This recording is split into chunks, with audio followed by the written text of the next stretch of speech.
My name is Ariana Stone, and I'm 31 years old. I was engaged to Caleb, 29, who always said he loved me, but couldn't handle my emotions. It started out small, the comments about how I overthought things or took everything so seriously, but it built up over time.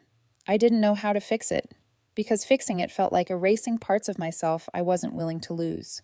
2 months ago, things came to a head. We were supposed to talk about wedding plans, specifically the finances. Caleb's parents had offered to cover the venue and catering, $22,000 total. We were supposed to split the cost for everything else, $6,800 each for the photographer, DJ, and the bar tab. I mentioned, casually, that maybe we should sit down and go over our finances before committing. The way Caleb slammed his water glass down made my heart skip a beat.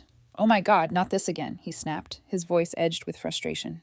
"I just think we should—" I raised my eyebrows. "What's the problem with discussing this?" "No, I'm done. I'm done listening to your feelings and needs," he said, leaning back, crossing his arms tightly. "You're too emotional for a woman." I froze. It wasn't the first time he'd said something like that, but this time the words hung in the air, thick and suffocating. "Do you know how exhausting it is?" Caleb continued, not noticing the shift in my expression. "Every single decision requires a discussion.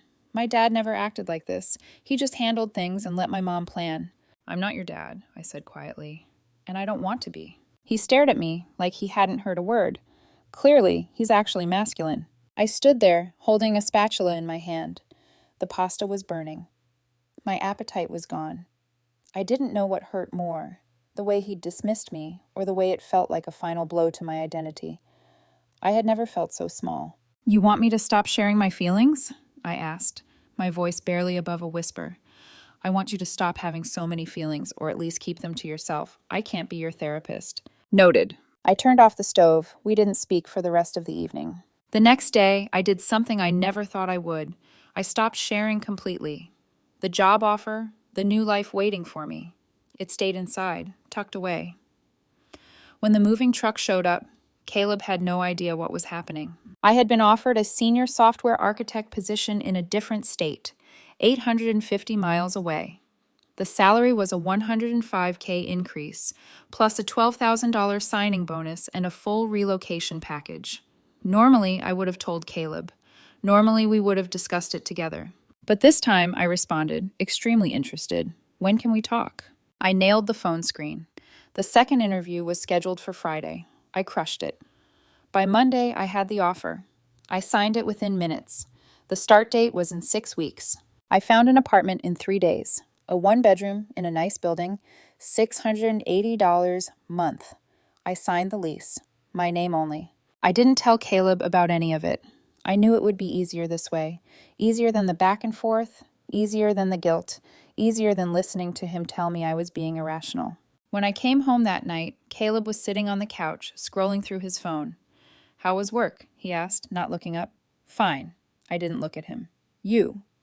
"Fine," he replied, not noticing how off I was. I didn't say a word. By Wednesday, I'd given my 2 weeks' notice at work. My boss was disappointed, but understood. I started decluttering that night, selling things online, packing, getting rid of the things I no longer needed. Caleb didn't even notice. By week 3, I was already halfway through the moving process. I rented a storage unit for $165 a month. I didn't tell Caleb, just told him I was donating everything. It wasn't a lie. He didn't ask questions. The moving truck was scheduled for week 5. Caleb had mentioned he'd be working from home on Friday, with back-to-back video meetings until at least 3:00 p.m. He wouldn't even notice the movers. He never did. Thursday night, I barely slept. I wasn't nervous. I was excited. Update 1. The move. Friday morning arrived. Caleb made coffee, sat down at his laptop, and settled into the usual routine of ignoring me. The movers arrived at 8:47 a.m. "Can you get that?" Caleb asked without looking up, his voice muffled behind his screen. "Sure," I replied, keeping my voice even. The movers came in with dollies. They began to take my furniture, my boxes, my electronics. Caleb's head whipped around, his face draining when he realized what was happening. He looked at me. "What's happening?" I pointed to my phone. "Moving." "Wait, what?" His voice shook.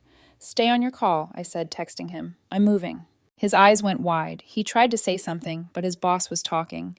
I heard him unmute, his voice faltering. Yes, I agree with that approach. I didn't listen to the rest. The movers worked for 3 hours. Caleb stayed on calls, muting and unmuting, trying to ask me what was happening, but I didn't answer him anymore. I already told you. The moving truck was parked outside for hours, a silent witness to everything Caleb hadn't wanted to see. I moved with purpose, my steps heavy with the weight of what I was leaving behind. The movers took my things without a word, their faces impassive, their hands steady. Caleb's world was being packed away piece by piece, and he couldn't do a thing to stop it. Every now and then, his voice would shake through the silence, a faint, "What's happening? Are you serious?" But I didn't stop to answer. I had nothing left to say. By the time the last of my boxes were loaded into the truck, I walked over to where Caleb was sitting. His camera was off now, his voice barely audible, even when he spoke. "I can't believe you're doing this." I placed my house key and the garage remote on the table in front of him. The finality of the action felt like the earth shifting beneath my feet. "The lease ends in 2 weeks. You're not on it. Figure it out." Caleb's face was a picture of disbelief. His mouth opened, but no words came out. The look on his face was almost painful to watch, like he was trying to process a betrayal that he'd never seen coming. "I know it's hard to understand," I said quietly, my voice steady despite the pounding in my chest.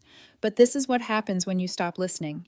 This isn't just about the apartment or the wedding. It's about everything that came before. I gave you a chance to hear me, Caleb. I really did. But I'm done being ignored." He didn't answer. He couldn't. The truth was finally sitting between us like an elephant in the room, and he had no way of escaping it. I turned and walked out. The door clicked shut behind me, but there was no turning back. It felt like a clean break, one I should have made years ago. The movers had finished by 11:52 a.m. I'd already packed my things into the car by then, what little I still needed. It felt strange, almost surreal, to leave behind the life I'd built with Caleb. The apartment, the memories. It all seemed like a distant echo now. I sent a quick text to Caleb before I left. "I'm moving. You were done listening to my feelings, so I stopped sharing. I didn't tell you about the job offer, the move, or anything else.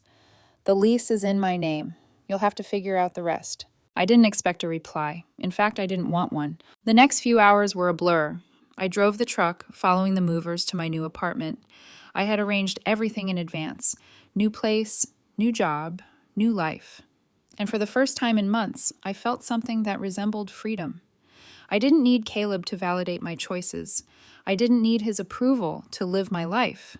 By 7:23 p.m., I was standing in my new apartment. The movers unloaded my things. I tipped them generously and waved them off. The apartment was quiet, just me and the hum of the fridge. I didn't feel sad. I didn't feel anything except a strange sense of peace. That night, I turned my phone back on. There were 63 missed calls, over 100 texts, dozens of voicemails. I didn't listen to them right away. Instead, I ordered Chinese food and sat on my couch, unpacking a few things. It felt good to not have to share this moment with anyone, just me, doing something that was mine. Finally, I read through the messages. The first voicemail was from Caleb, frantic. "Where are you? What state are you in? You can't do this. We're supposed to get married in 5 months. This isn't how it was supposed to go." The next few were more of the same, only angrier. "You can't leave me like this. I'm calling the police. You've kidnapped my stuff. My family's freaking out." I didn't respond. Instead, I took a breath and blocked his number. It was a simple, clean action. I didn't owe him explanations. Not anymore. Update 1. The fallout. The next morning, the barrage continued. Texts, emails, voicemails. I listened to a few of the later ones, each filled with escalating demands for an explanation. Caleb called me a psychopath. He accused me of abandoning him with no warning, of ruining his life. His family called, begging me to reconsider, saying I owed them an explanation. His mom, his dad, they all jumped into the fray, as if I owed them something for their son's inability to listen to his own fiancée's needs. I didn't care. One voicemail stuck out, though. It was from his mother. "Ariana, we've spent $22,000 on this wedding. You can't just walk away like this. You need to give us something, some kind of answer. You owe us. You owe Caleb. His life is in shambles." I felt nothing listening to it. Caleb had never listened to me. Why should I listen to him now? When I woke up the next morning, it was a Saturday. I stepped out into the city and breathed in the cool air, the kind that felt fresh and untainted. My new life was unfolding around me, one step at a time. But then I checked my email. Another message from Caleb's mom. Subject, you owe us. I opened it. I don't know how you can live with yourself. You're destroying our family. We've contacted a lawyer and will pursue legal action unless you pay us back for the wedding costs. You've humiliated us, Ariana. Do you know what it's like to call 180 people and cancel a wedding? I didn't respond. The email was forwarded to my lawyer. The cease and desist letter was already on its way. I wasn't playing their game anymore. The days that followed were quiet. Caleb's family kept trying to reach me, but I shut them out. I even had to block some of his friends who were trying to guilt me into responding. I refused. One afternoon, a strange email popped up from Caleb's dad. Subject, I owe you an apology. I opened it. He admitted that he had been wrong about me, about the way he'd judged my actions. He apologized for not seeing Caleb's treatment of me sooner. I didn't respond. Didn't need to. That night, I received another email from Caleb. This time, the tone was different. Subject, I understand now. He admitted to everything. I was wrong. I treated you like you didn't matter. I didn't listen to you when I should have. I'm sorry. I can't undo what I've done, but I understand why you left. I stared at the email for a long time, but I didn't feel angry. I didn't feel anything. I closed the email. I didn't respond. The days after Caleb's apology were eerily quiet. I settled into my new apartment, my new routine, and the silence between me and Caleb stretched longer than I ever thought possible. I was finally starting to feel like myself again, free from the emotional weight he had carried with him everywhere. But Caleb wasn't letting go that easily. I knew I couldn't expect him to suddenly understand everything, but I didn't expect him to drag this out either. Every once in a while, I would get a text, an email, or a voicemail, sometimes from Caleb, sometimes from his family. But none of it made me waver. The week after Caleb's apology email, I received a call from my old workplace, the one where I had worked before I moved. It was a mutual friend from the office who had heard about the breakup. Hey, I just wanted to check in on you, she said, her voice soft and full of concern. We heard about everything going down with Caleb. I just wanted you to know that I'm here if you need to talk. I felt the warmth of her concern, but it also made me realize something. I had no desire to relive the past.